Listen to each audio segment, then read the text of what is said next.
स्वागत है आपका आज की चाय पे। केजो अंकल के लिए पॉडकास्ट है। केजो अंकल, इंडस्ट्री की केजो अंकल नहीं पहचाने आप लोग। देखिए, मैं नाम नहीं ले सकती क्योंकि केजो अंकल बहुत तेज सड़ जाते हैं, ठीक है। तो आज केजो अंकल करके मैं उनकी सारी पोल नहीं उनकी तारीफ बताऊंगी आप सबको। बाकी आप डिसाइड कीजिएगा कि वो कैसे हैं, बिकॉज आजकल वो अच्छे नहीं है। आजकल उनको बहुत बुरा लगता है। हालांकि वो दुनिया को बहुत कुछ ऐसा दुनिया के साथ भी कर चुके हैं जो कि बहुत बुरा था, बट अब जब उनके साथ हो रहा है, कर्मा आता है ना, वैसे कर्मा उनकी तरफ आ रहा है तो उन्हें बड़ी हैरानी होती है। अपनी ही इमेज शीशे में देख के लोग डर जाते हैं। ये नहीं सोचते कि यही तो कर्म था जो मिरर की तरह अब उनकी तरफ आ रहा है। अच्छा, न्यूज़ में सुनने में आ रहा है कि केजो अंकल भड़क गए।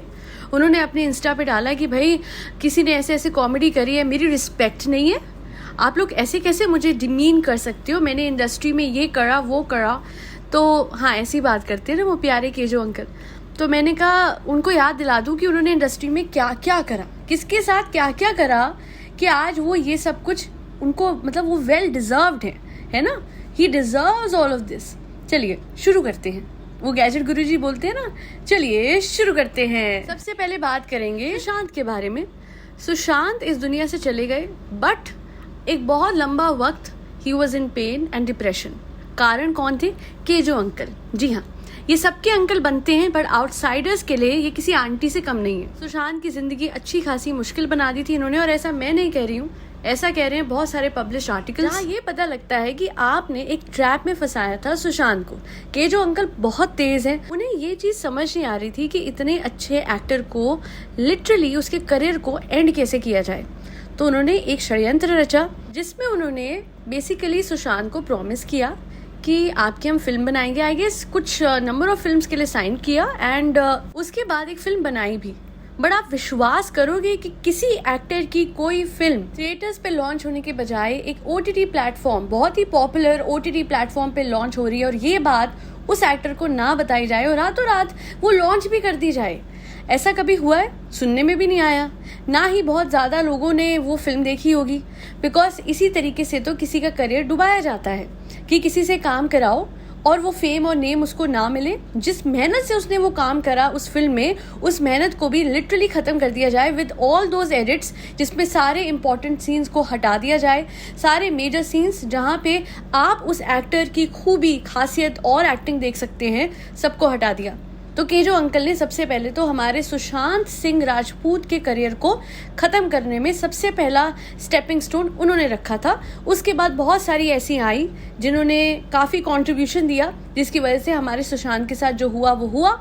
मैं ये नहीं कहती हूँ कि सुशांत सिंह लेफ्ट बिकॉज उन्होंने अपनी जान ली थी, बहुत और कारण थे जो मैं यहाँ नहीं कह सकती हूँ, बट हम सबको पता है कि सच क्या है। नाउ मूविंग फॉरवर्ड, फिर केजो आंटी को चैन नहीं मिलता क्योंकि केजो आंटी नहीं, अंकल, हरकतें बिल्कुल आंटियों वाली है ना, बट मैं फिर भी बोलूँगी आंटी भी थोड़ा अच्छा चाहती हैं। आंटीज भी शादी में जाओ तो ये कहती कि बेटा शादी कब करोगे, बट केजो अंकल तो चाहते ही नहीं है कि किसी की लाइफ सेटल हो।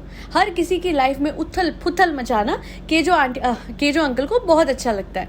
तो एक बार क्या हुआ मैं आपको बताती हूँ अनुष्का शर्मा के बारे में। तो हुआ क्या कि अनुष्का को कास्ट कर लिया गया, और जिस दिन उनको स्क्रीन टेस्ट देने जाना था, आई गेस मिस्टर चोपड़ा के ऑफिस में वो गई, ठीक है, सब कुछ हो गया एंड ऑल, आदित्य चोपड़ा के पास वो गई थी एंड उनको साइन अप कर लिया गया। वो बाहर जा रही थी एंड केजो आंटी, अरे यार बार बार आंटी, केजो अंकल आ रहे थे और उनको दिखी Anushka and he was like who is this.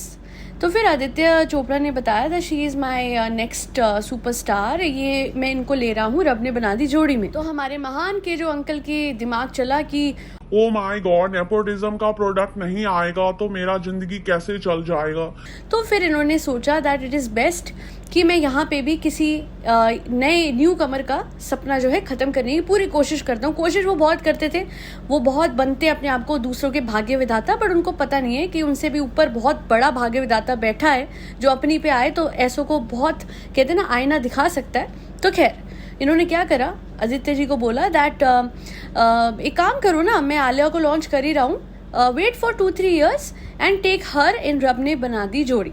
Yes, he was adamant on destroying, और मे बी, मतलब कहते हैं ना डिस्ट्रॉइंग तो तब होता है ना जब बनाओ। यहाँ तो अनुष्का के हाथ में मिली अपॉर्चुनिटी को वो छीनने वाले थे अपनी बेटी जैसी आलिया के लिए, बट शुक्र है ऐसा नहीं हुआ। और भी बहुत सारे केसेस हुए हैं। इनफैक्ट रिसेंटली भी एक बहुत टिफ चल रहा है Kartik and KJo aunty. But मैं बोलूँगी केजो आंटी नहीं, सॉरी केजो अंकल। तो केजो अंकल जो हैं वो बहुत कोशिश करते हैं कि ये भी तो अब क्या है ना, कार्तिक भी तो किसी के बेटे नहीं है ना। नेपोटिज्म जहाँ ना हो वहाँ हमारी केजो अंकल को सास भी नहीं आती। तो अब कार्तिक के पीछे पड़ गए। अब क्या है ना, कार्तिक तो अपने बल पे चल गया, भूल भुलैया उसको 3 भी मिल चुकी है, इनसे तो सहन नहीं हो रहा। तो मैं एक ही चीज़ बोलूँगी कि जो अंकल आप दूसरों के साथ इतना कुछ करते हो और आप पे एक छोटा सा कोई कॉमेडी स्किट बना दे and you get offended, but why?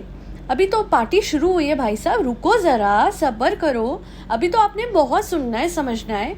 अभी आपकी करनी आपके वे आ रही है। Now is the time, game on. और मुझे तो समझ नहीं आता जब ये कपड़े पहनते हैं ऐसे सब के सब इतराते हैं सो कॉल्ड इंडस्ट्री के लोग, जिनको इंडस्ट्री के स्टैंडर्ड्स इस्टेब्लिश करने ही नहीं आए, बेयर मिनिमम से भी नीचे वाले स्टैंडर्ड्स पे जीने वाले लोग, जिनको सिर्फ पैसों से मतलब चल रहा है आजकल। बहुत कम लोग होंगे जिनके कुछ प्रिंसिपल्स होंगे लाइफ में जिसको वो फलांगते नहीं है जस्ट टू अर्न मनी। ज़्यादा डेप्थ में नहीं जाऊंगी, बट हाँ ये ज़रूर बताऊंगी कि जो ये महंगे कपड़े पहन रहे हैं, जो ये बैग्स हैं, it is at the cost of the good karma. They are literally getting rid of all the newcomers. और ये जिन लोगों को लॉन्च कर रहे हैं उनको एक्टिंग का भी नहीं आता। एक जैसी आवाज है, ओ माय गॉड, यही करते रहते हैं सारे के सारे। My respect for the people of this industry is literally नील बटा सन्नाटा। They are only few people who earn my respect, बाकी तो सारे के सारे एक जैसे हैं। जहाँ ये देखते हैं इनफैक्ट नेपोटिज्म के प्रोडक्ट्स जो लॉन्च हो रहे हैं वो eight the cost of talented new commerce हो रहे हैं। क्योंकि हर जगह हर दूसरे एड में, भाई तुम क्यों लॉन्च कर रहे हो? कोई फिल्म नहीं आती है एक स्टार किड की, मैं किसकी बात कर रही हूँ बता देती हूँ, किरण के जो बच्चे हैं, समझ गए होंगे आप लोग, है ना। एक फिल्म नहीं आती है। I respect him, see he is a very good actor, no doubt, उनमें बहुत हुनर है, पर अपने बच्चों को हम पे क्यों थोप रहे हो? आप हर एड में उनको देखोगे, ये न्यू कमर को नहीं मिलने चाहिए aid to support their living, to support their struggle? नहीं, वो पांडे जी की बेटी हर जगह दिखेगी, चलिए वो तो फिर भी थोड़ी बहुत एक्टिंग कर लेती है, बट हमें पता है कि मिस्टर खान की जो डॉटर है उन्होंने क्या एक्टिंग करी, एंड फिर हम पे थोपा जाएगा और लोग कहते हैं give them more chance. But why? ये कोई लर्निंग स्कूल चल रहा है? इतनी बड़ी, इतनी ह्यूज एक सीरीज आई नेटफ्लिक्स पे और उसमें मेन कैरेक्टर ही नेपोटिज्म का प्रोडक्ट निकली, जिसकी वजह से वो सीरीज बिल्कुल ही खराब हो गई। वो इतनी अच्छी सीरीज थी और उठ के और खिल के आती, बट वो मेन कैरेक्टर किसको दे दिया? अपनी भांजी को। किसने दिया? इतने बड़े डायरेक्टर ने। इस तरीके से तो किसी भी स्टार किड को जो फूलों की तरह पले हैं, जो फूलों की तरह लॉन्च हुए हैं, एक को तो बार बार ही लॉन्च करते रहते हैं लोग, मुझे समझ नहीं आता। वो कोई भी मतलब उनको कोई क्रेडिबिलिटी कोई नहीं पूछता, अकाउंटेबिलिटी उनकी कोई नहीं है कि तुम इतने लाखों करोड़ों बर्बाद कर देते हो, तुम्हारी फिल्में चलती नहीं है, तुम्हें एक्टिंग आती नहीं है, और इनको हर दूसरा चौथा ऐड मिल जाता है बिकॉज इनके कॉन्टैक्ट स्ट्रांग है। इसी वजह से तो कोई न्यू कमर आगे नहीं आता। अगर आप देखेंगे तो Jamie Lever is so damn talented, पर उसको काम नहीं मिलेगा उतना, बिकॉज वो उतने बड़े इन्फ्लुएंशियल एक्टर की बेटी नहीं है, वो एक कॉमेडियन की बेटी है जिनको रिस्पेक्ट इस इंडस्ट्री ने बहुत दी है, रिकग्निशन दी है, बट उनके बच्चों को उस तरीके का रिकग्निशन नहीं दिया क्योंकि वो मेन स्ट्रीम एक्टर नहीं थे, लीड में नहीं आते थे। ये भी है, मतलब बाहर वालों को क्या होगा जब अंदर वालों की हालत और गत बन रही है। And then this man has the audacity to say कि मुझ पे आप कॉमेडी स्केच क्यों बनाते हो? भाई साहब, लोगों ने तो सिर्फ कॉमेडी करी, आपकी खिल्ली उड़ाई, आपने तो लोगों की जिंदगी उड़ा दी by just eliminating their career from this industry, ending it all together, shutting their dreams down. And how plan तरीके से सुशांत का करियर खत्म करा गया और बिल्कुल हिस्ट्री रिपीट्स इटसेल्फ। वरना दिव्या भारती के साथ जाके देखिएगा क्या हुआ था, समझ जाएंगे कि क्या हुआ था। सुशांत के साथ भी वही हुआ था और एक बहुत बड़ी एक्ट्रेस है उनके साथ भी दुबई में वही हुआ था। बस वही बात है, कोई कहता नहीं है, कहने से सब डरते हैं क्योंकि पावर वाले कहने वालों के मुंह बंद करते हैं। और अगर कोई शर्मा प्रोडक्शंस की फिल्म कभी लॉन्च हो ना, समझ जाइएगा मैं किसकी बात कर रही हूँ, मिलता जुलता नाम है, तो वो फिल्म देखने से पहले ये सब कुछ याद कर लीजिएगा, क्योंकि गुनहगार तो वो भी होगा मेरे नज़रों में जो ऐसे लोगों को सपोर्ट करेगा, क्योंकि जितना ये लोग बढ़ेंगे उतना ही इंडस्ट्री में नेपोटिज्म का बीज बढ़ेगा। और आखिरी में सबसे इंपॉर्टेंट मेंशन मैं करना चाहूंगी, जिनको मैं भूल गई थी बट अभी वो याद आ गई हैं। How can I forget her, she was the one who raised this issue.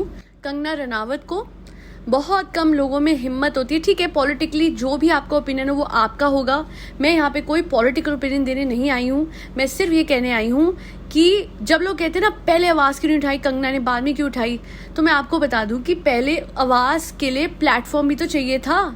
जब कंगना पे पावर आई, जब कंगना कुछ बनी, तो वो वहां पे खड़ी नहीं रही as an admirer of KJo uncle. उन्होंने उन्हीं के ही, जी हाँ, उन्हीं के ही शो पे जाके उनको आईना दिखाया। एंड बहुत कम लोगों में इतनी हिम्मत होती है। उस दिन सच में समझ में आया कि कंगना में कितनी हिम्मत थी और इंडस्ट्री में कितने बुज़दिल हैं, कितने बुज़दिल लोग हैं जो कि आज तक सहते रहे बट कुछ बोले नहीं कि हमको काम कैसे मिलेगा। कंगना को भी वो डर हो सकता था ना, कंगना का भी काम बहुत इन लोगों ने कम करने की कोशिश करी। कितनी उसकी फिल्म्स आई हैं, कितनी बढ़िया, मणिकर्णिका कितनी अच्छी फिल्म आई, बट कितने कैंपेन्स रन करे गए अगेंस्ट हर, बट वो बहुत ही, कहते हैं ना, हिम्मत से खड़ी रही हैं। बिकॉज टाइम वो भी आया था जब कंगना का ऑफिस मुंबई में तोड़ दिया गया था, और ये सब कुछ किसकी मिलीभगत से हो रहा था हमें पता है। तो कोई इतनी हिम्मत से आगे बढ़ाओ, उसकी हिम्मत को आगे बढ़ाना भी हमारा फर्ज है। कि जब वो स्ट्रगलर थी, जब वो यंग थी, तो उन्होंने इतने सारे लोगों को फेस करा और वो आगे बढ़ के आई हैं। The Bhatt family itself was a very huge contributor to her misery in all of this.